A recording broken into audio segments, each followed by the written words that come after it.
readers, welcome back. Because of Winn-Dixie, I'm going to read chapter 16 and 17 today. You could just listen and just read your own book after, just like we do for Reader's Workshop. Just make sure you're reading between 20 and 30 minutes, okay? And I'll give you one more activity at the very end of the book. So right now it's going to take me all week, but you're going to be listening to 2 chapters every day, and then on Friday we'll just do a small, short little activity with it, okay?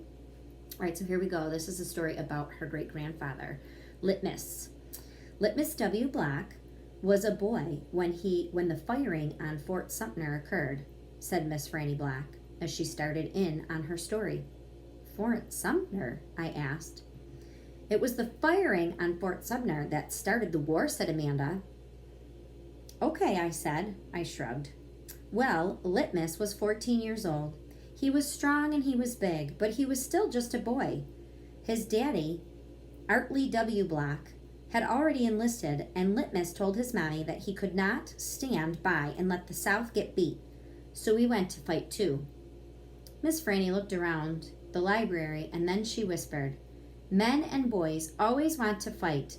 They're always looking for a reason to go to war. It's the saddest thing. They have this abiding notion that war is fun, and no history lesson will ever convince them differently. Anyways, Litmus went on and enlisted. He lied about his age. Yes, Mama, like I said, he was a big boy, and in the army took him, and Litmus went off to the war just like that. He left behind his mother and his 3 sisters. He went off to be a hero. But soon he found out the truth. Miss Franny closed her eyes and shook her head. The truth, I asked? Why, that war is awful, Miss Franny said. And she closed her eyes. Pure awful. And then Amanda looked up with her pinched face, even more pinched than usual. War, said Miss Franny with her eyes still closed. She shook her head and opened her eyes. She pointed at me, and then she pointed at Amanda.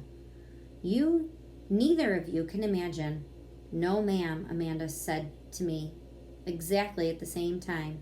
Amanda and me said it exactly at the same time. We looked real quick at each other and then quick back at Miss Franny. You cannot imagine. Litmus was hungry all the time, and he was covered with all the manner of vermin and fleece and lice. And in the winter he was cold, and he thought for sure he was going to freeze to death. And in the summer, why, there was nothing worse than wartime in the summer. It stinks so. And the only thing that made Litmus forget that he was hungry and itchy or hot or cold, or when he was getting shot at. He got shot at quite a bit. And he was nothing more than a child. Did he get killed? I asked Miss Franny. Good grief, said Amanda. She rolled her eyes.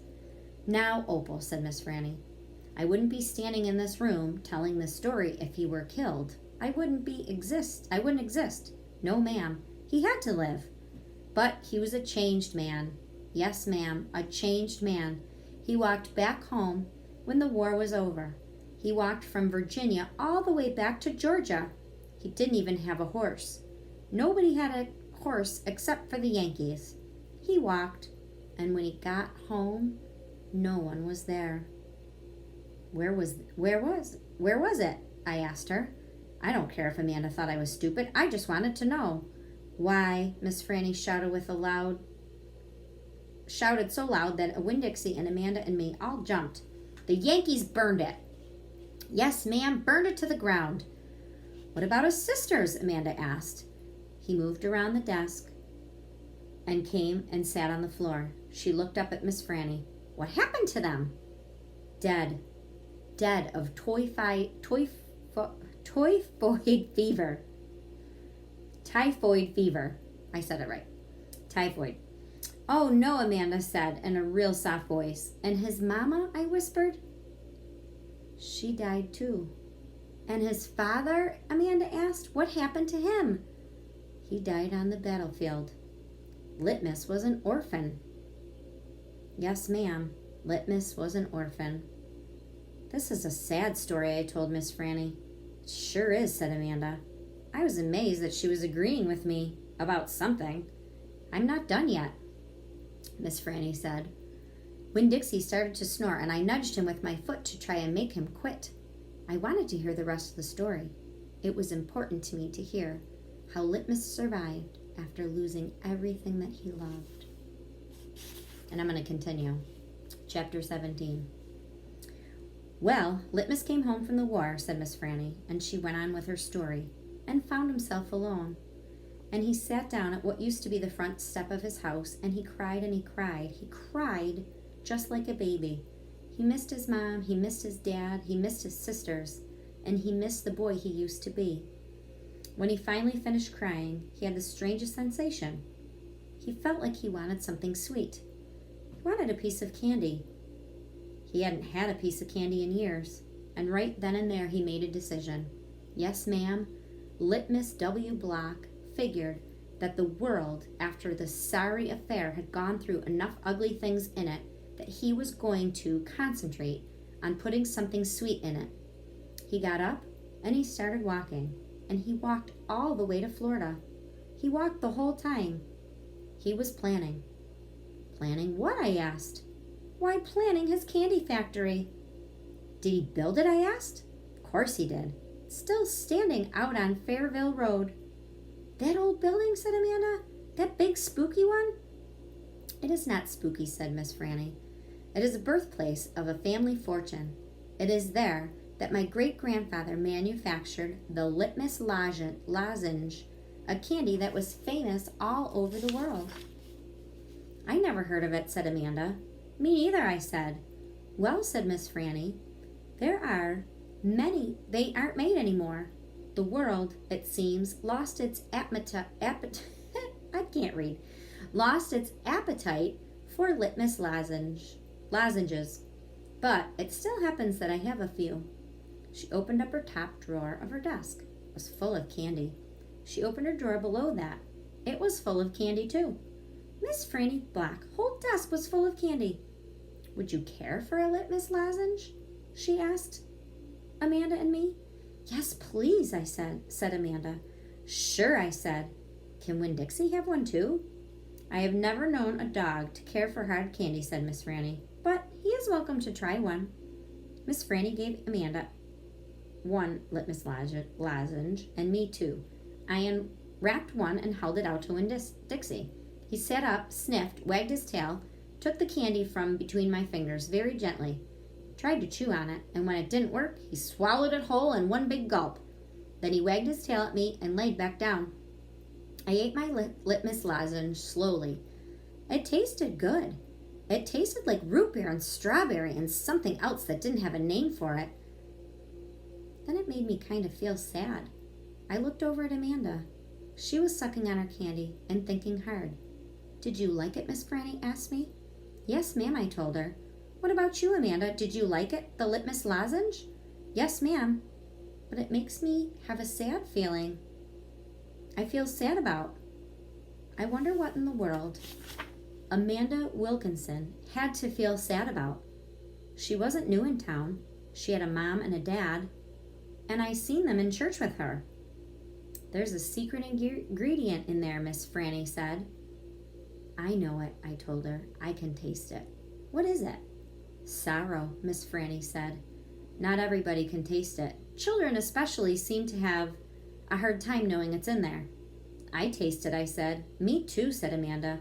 Well then, Miss Franny said, you probably have both had your fair share of sadness. I had to move away from Watley and leave all my friends, I said. That's the one sadness I have. And Dunlap and Stevie Dewberry are always picking on me. That's another sadness. And my biggest sadness is that my mama left me when I was small, and I can hardly remember her. I'm hoping I can meet her and tell her some stories. It makes me miss Carson, Amanda said. She sounded like she was going to cry. I have to go. She got up and almost ran out of the Herman W. Block Memorial Library. Who's Carson? I asked Miss Franny. She shook her head. Sorrow, she said. It's a sour filled world. But how do you put that in a piece of candy? I asked her. How do you get the taste in there? That's the secret, she said. That's why Litmus made his fortune. He manufactured a piece of candy that tasted sweet and sad at the same time. Can I have a piece to take to my friend Gloria Dump? And take another to Otis down at Gertrude's Pets? And one for the preacher? And one for Sweetie Pie, too? You may have as many as you want, Miss Franny said. So I stuffed my pockets full of Litmus lozenges, and I thanked Miss Franny for her story, and I checked out Gone with the Wind, which was a very big book, and I told Winn-Dixie to get up, and the two of us left and went over to Gloria Dump's. I rode right past the Dewberry's house. Dunlop and Stevie were playing football in the front yard, and I was just about ready to stick my tongue out at them, but then I thought about what Miss Franny said about war being awful, and then I thought about Gloria Dump and how not to judge them too hard. So I waved to them instead. They stood and stared at me, but when I was almost all the way past, I saw Dunlop put his hand up in the air and wave back. Hey, he hollered. Hi, Opal.